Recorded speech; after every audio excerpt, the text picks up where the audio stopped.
So I will kick off with our webinar. So welcome everyone. Thank you so much for joining. As mentioned, just to give you an overview really of the Modern Dental Student 2025 survey that we performed. I'll give you some high level information and data insights. And yeah, that's really what we're going to be here for today, and share some different elements of what we've discovered, and feedback that we've had throughout the survey. So this is really designed as a breakdown of the recent survey we conducted in July. It's packed with really great insights on dental student experience, covering areas such as what they're happy with, the areas where they feel they need support, and also why high satisfaction and confidence scores may not always tell the full picture. So really excited to share more, and yeah, I'll dig into it. So a bit more around why we ran this survey. So this webinar really is designed for the high level overview of our findings. We will be putting out a full white paper in the next few weeks that discusses this survey and results in more detail and really breaks the data down even further. And of course, if you're on this webinar, you will be getting early access to this white paper, and more. I'll share more towards the end of this session. So why we ran the survey, in a nutshell, we ran this survey for a simple goal of helping universities, faculty, educator, and students in healthcare programs to really understand how students of today are finding dental education. So some of the high-level findings that I'll be digging into more during this webinar is curriculum planning, technology adoption, strategic investment in teaching and learning resources. So our survey respondent pool really encompassed a cross-section of the US dental schools. There's a variety of educational stages, which is a mixture of pre-dental, dental hygiene courses, programs, and D1 to D4 students. We received 348 responses, which is a great number, and these students came from institutions and programs across 26 states. And this was conducted only last month. So this is really fresh information and insights from dental students in the US. We really saw a huge amount of students who were eager and enthusiastic to respond, especially to open text responses. And this really showed us how keen they were to share their insights and help shape the future of dental education. So a simple question we asked, are dental students confident and satisfied? So this was our initial question, and this is where we began the survey, really putting forward straightforward questions on how students are really feeling in terms of confidence, understanding, and general preparedness for their programs. When you see these figures like this, so we had over 80% of students saying they feel confident in their clinical skills, it looks great. And on the surface, you'd think that curriculum is doing a job. Of course it is, but as we know, students often do rate themselves more highly than their performance. And on true findings suggests, which we did find throughout this survey, we really found that although confidence sits alongside a number of self-reported gaps, which suggests that satisfaction scores aren't necessarily the whole story. And so when we initially put this question forward as a first question, we really then wanted to dig down into, okay, the students are feeling confident and satisfied, but what other elements are they maybe not feeling confident and satisfied in terms of more of a segmented area rather than it being as a whole area. So this is really where we started to dig a little deeper into the questions. And as mentioned, throughout the survey, we did quite a lot of open questions so they could add responses in to how they feel best and feel more suitable. So just to dig more deeper into the survey. And so respondents really respondents, sorry, pointed towards a string of needs that they felt aren't really fully being met. There is a tension here that needs to be unpacked because it calls a question that what are we actually measuring when we rely on satisfaction and confidence scores? So there's different areas in which, of course, as we know as institution and faculties, that we look to, and we try and get the most accurate scores possible from our students. I know this varies dependent on different programs and different years, but as mentioned, this survey was really measured across different areas in dental education. So in the next couple of slides, we'll have a look at how these tensions manifest across the survey, and then we'll go on to take a closer look at specific examples of what students are looking for and what they're saying. So just some stats here to mention and what we gathered. So one of the areas here in terms of should dental schools invest more in supplementary learning tools? As you can see here, there was a very over 60% either agreed and strongly agreed that they really want to see more learning tools within their programs. The other one next to it on the right of the presentation is what is one thing that would significantly improve your dental school experience? Now, this particular question was an open-end question, so we didn't actually give them options. We really wanted to understand from their own experiences and as an individual dental student, what would really support them. And so we got some really, as you can see, aligned and quite significant results in some key areas. One being, and the most, I suppose, the most respondents pointed towards the preclinical, more hands-on experience. So we saw that they really wanted to be, and I'm sure any faculty members on the webinar right now probably do resonate with that students want to do more as early as possible. Of course, there is barriers to that, but we will dig into that more. The other one is supplementary resources. And again, I'll go into more details, but we found a lot of students, of course, are finding their own resources outside of the lecture hall, the classroom, and outside of the university. So I'll dig into that more as well. The third highest response was access to technology. As we know, the students of today and this generation of students are really looking for more software-driven, engaging resources. And that was third highest on the list. The other areas that were mentioned, as you can see here, was mental health support, curriculum efficiency, mentorship, peer collaboration, engagement, personalized feedback, new facilities and community. So they were the others that were mentioned throughout the survey. The other one to the bottom left of the screen, you can see, do dental students want more modern technology in the classroom? Over 80% said yes, they do, either agree or strongly agree. And then there is also, as you can see, some data taken from which resources they currently use to study dental content. And so this is split up into different areas such as AI tools, interactive platforms, video content, flashcards. I'm sure everyone has heard of all these different resources available. And this is a really important point to mention is where are students getting these resources from, and how I suppose, what is the level of quality of these resources? So we dig into that a little bit more as well.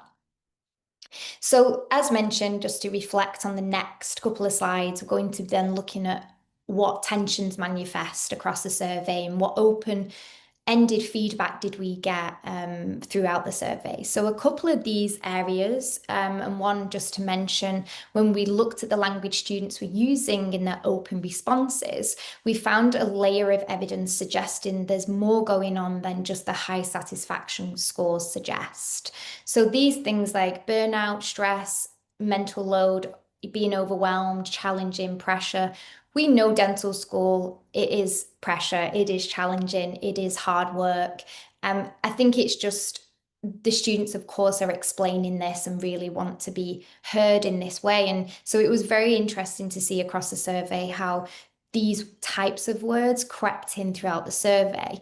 As we move forward into the next slides, we will share more around the suggestions on how they can be supported and how they feel as students can be supported. So straight away, this indicates that satisfied students aren't necessarily worry-free students. And of course, there's a lot to other things to unpack here as well. So moving on to what students say they need. Top high level, 1 in 3 students say the hands-on practice. They, of course, want to be more engaged, have more immersive environments with their clinical skills and preclinical skills, and really are keen to be able to start their dental school journey. 1 in 4 say access to technology or supplementary learning resources is high on their list as well. Currently, right now, we know students, as mentioned, go on their own some of the time to go find resources. So it's just, again, important to understand where they're finding these resources.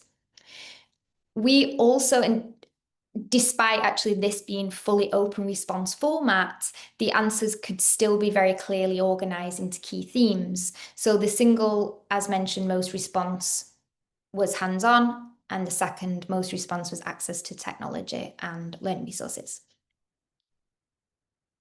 So what's the implication? So while students generally report satisfaction, they also name key areas for improvement and reveal that the use of stress and burnout related language to describe their experience.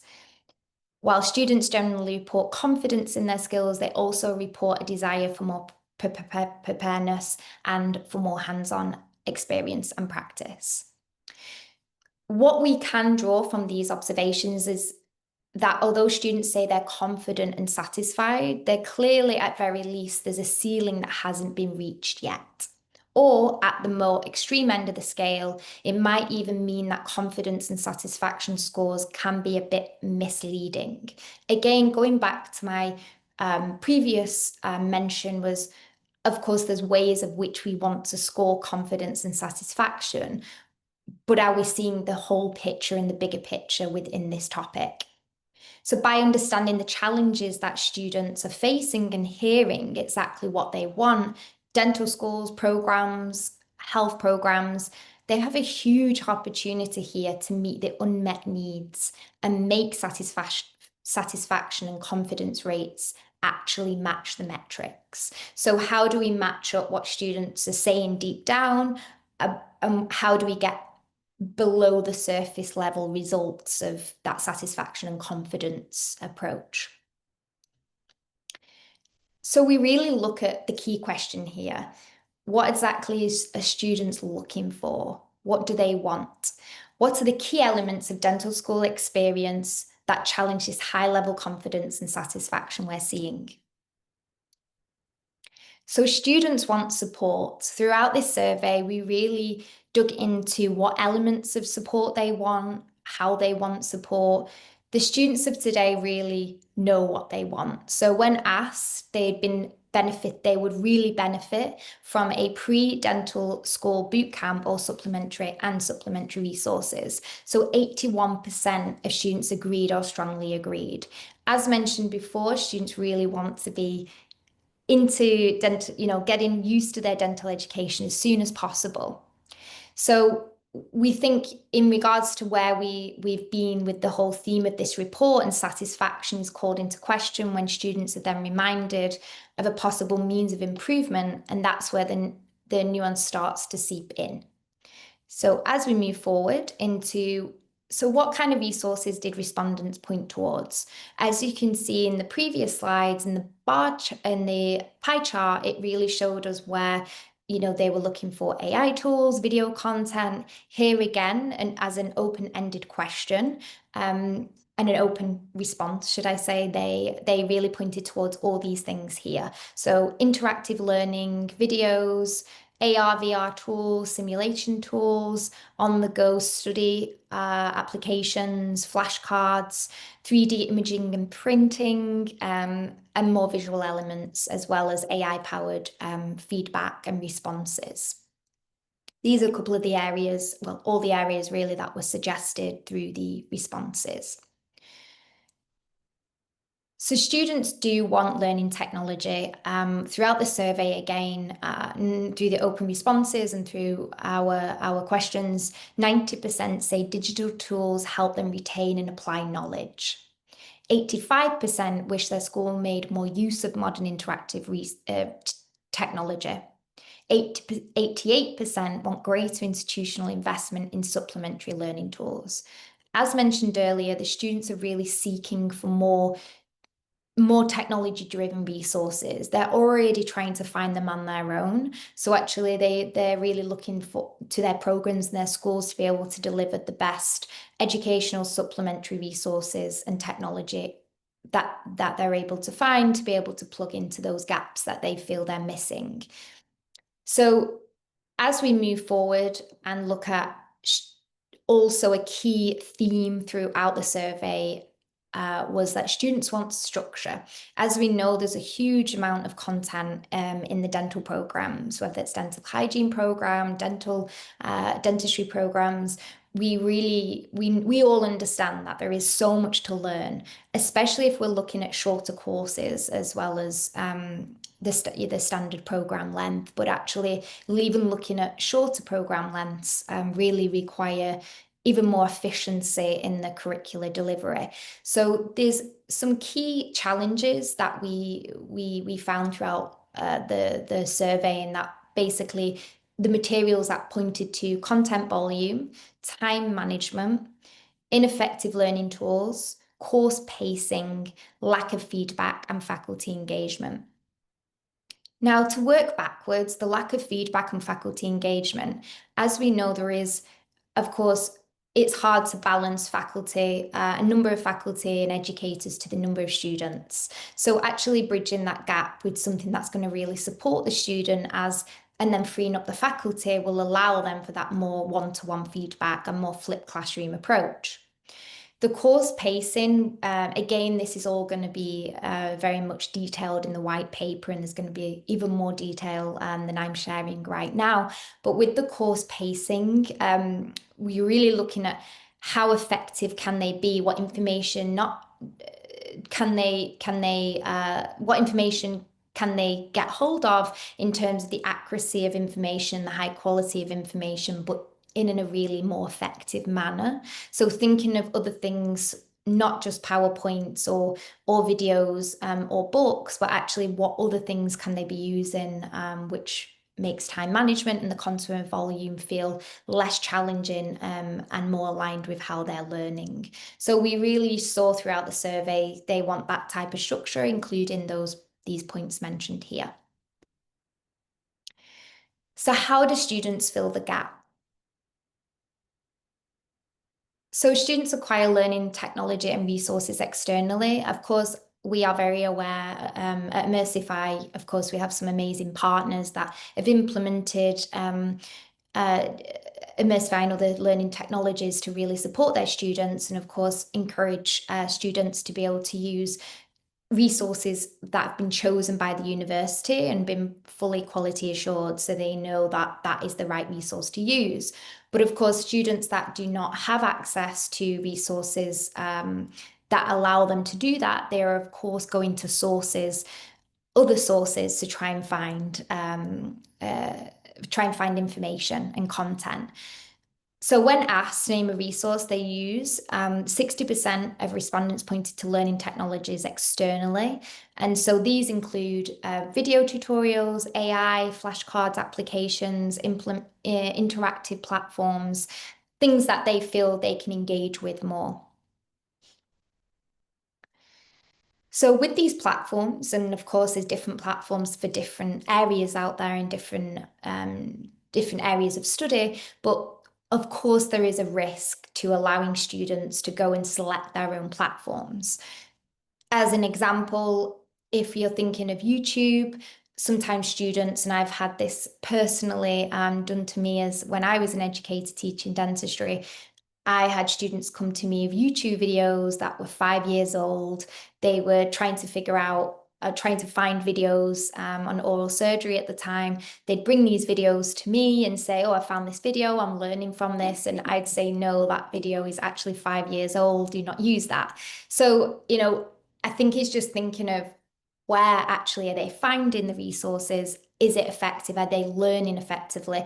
And also, I think a big point to mention here is, is it aligned with the curriculum, your curricula? I think a lot of these resources that they're finding are not actually aligned. So what we end up finding is um, they end up finding the incorrect information and it doesn't actually align with what they really need to learn. So having a platform that's driven by the academics and educators internally, which is of course aligns with the curriculum, is going to be a much more valuable resource than students finding their own.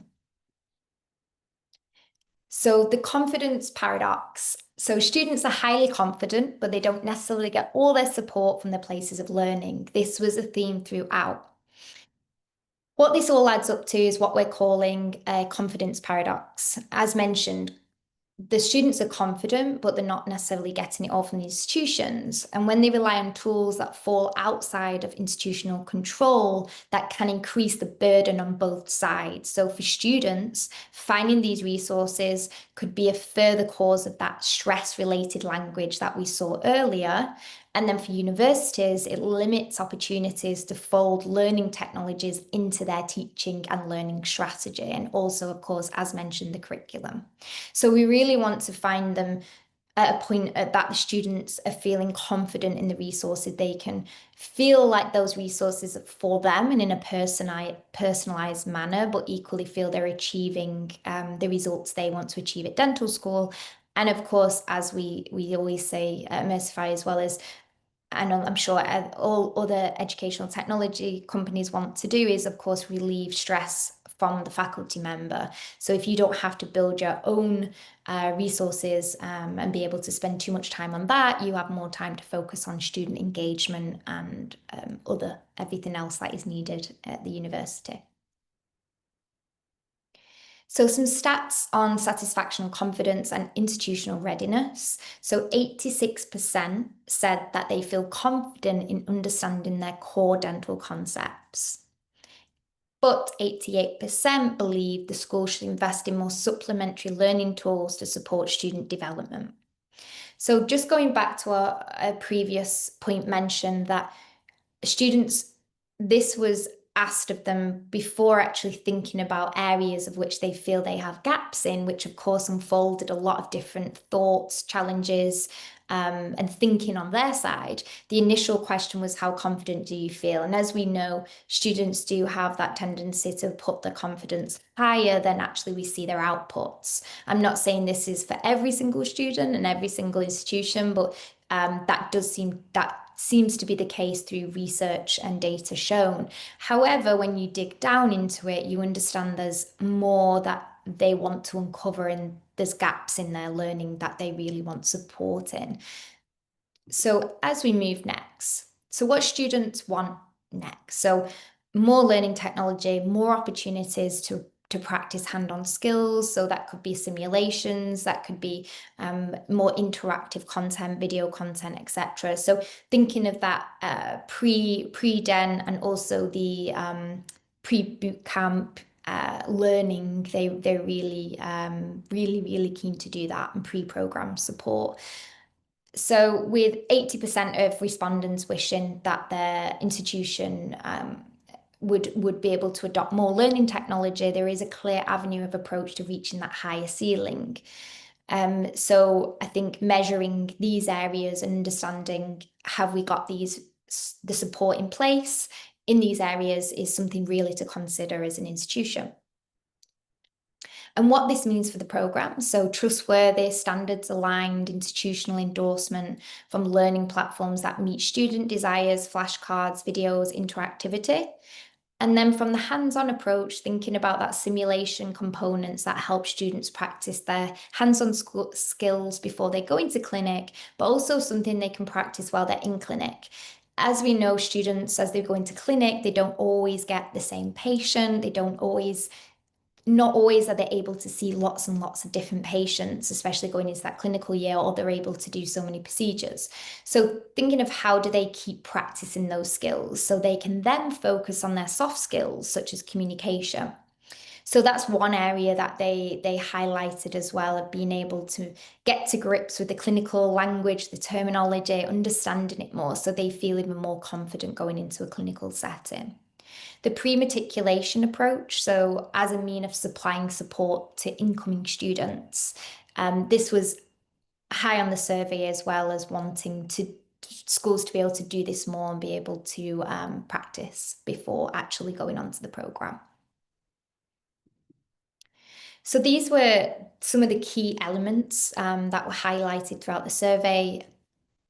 So just to mention how we can help, I think there's lots of different elements of technology that can be used, but I think thinking of the three buckets that we found throughout the survey, and that actually how Immersify helps our partners, we really looking at that expert content, offering institutions a clinical, crafted, peer-reviewed resources for students that is interactive, visual, and really meets the student where they're at today with their learning needs. Number two, building for that practice ready simulated features. It helps gain hands-on experience, and it also including case studies. So patient case studies is also a big feature of Immersify moving forward. Number three, support starting early, so as early as possible in their educational journey. So if you can, we can support pre-matriculation programs, providing resources for incoming students ahead of their full program integration. It really gives them a head start and makes them feel confident. So these were three high-level areas of which Immersify can help with. So what's next? Of course, you'll all get early access to download the full white paper, which we'll be sending to everyone in the coming weeks. And we also have a series of upcoming workshops. The workshops will be about technology, education overall, how certain case studies have been implemented, use case studies, and also, of course, lots of educational pieces and insights from more surveys and more white papers that we're going to be releasing soon. So thank you so much for joining. I really appreciate everyone joining. And if you have any questions, please, please post them in the chat, and we'll answer them. But as mentioned, we will be also sharing the full white paper, and that will be available very shortly. Thank you very, very much for joining, everyone.